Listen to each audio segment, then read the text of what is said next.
Kegagalan merancang kewangan sejak awal menjadi punca warga emas berdepan tekanan hidup apabila memasuki usia persaraan. Dah lah sakit, tua. Dah lah tua, tak ada duit pula.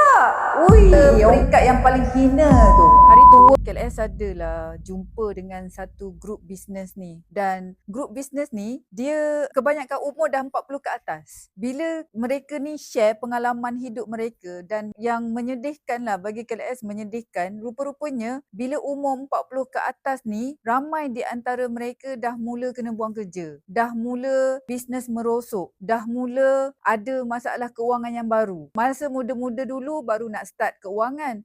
So dia dah macam bila keuangan tu dah okey, dah stable, bila umur 40-an, dah nak masuk 50-an, keuangan jatuh semula. You boleh imagine ke apa berlaku? Hari ni orang yang bekerja, dia tak pernah sangka dia akan dibuang kerja. Dia fikir dia boleh kerja sampai pencen. Sebab tu ramai yang sebut, oh saya retire umur 50, 55. Suka-suka hati you je, you decide you nak retire bila. Sedangkan you bekerja dengan orang. Kalau orang buang kerja sebelum you fikir nak retire, you pernah fikir tak macam mana you nak bergantung keuangan? You pernah fikir tak umur dah lewat 40-an ataupun awal 50-an bercerai-berai pula disebabkan masalah keuangan? KLS sebenarnya nak bagi tahu, tolong sedar diri, kita punya krisis keuangan ni sangat-sangat meruncing sebenarnya. Jangan ambil mudah. Kalau hari ni you tak betulkan, you tak cari peluang untuk buat income you sendiri, one day you dibuang kerja, jangan sampai masa itulah hidup kita jadi porak-peranda, kita jadi sakit, dah lah sakit, tua,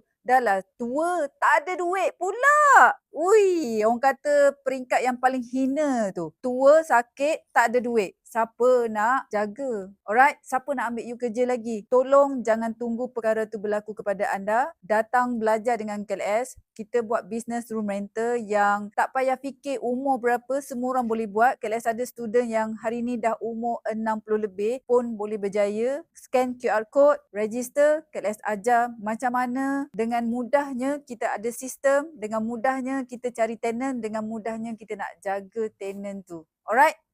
Jom register sekarang.